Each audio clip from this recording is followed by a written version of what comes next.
Want to know how to play ranked mode in Paladins? Well, no worries. In this video, I'm going to show you an easy step-by-step guide on how you can do it. It's super simple and in another minute, so let's get straight to it. Now, first things first, simply open up your Paladins game.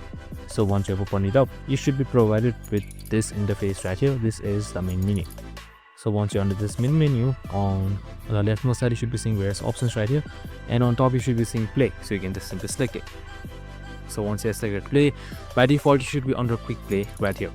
And right beside quick play, you should be seeing something known as ranked. So you can just simply select it. So now once you have selected a ranked, here you should be seeing ranked mode right here. So it simply says battle your way up to the top of the realm and climb the ranks. So you can just simply select join queue right here in order to join. So make sure you are level 35 or higher, or at least owning 24 champions in order to play ranked. So if you don't have that, you won't be able to play. And that's it. Super simple and easy. I hope this video helped. If it did, make sure to like, subscribe, and tune in with us for more of these videos. See you in the next one.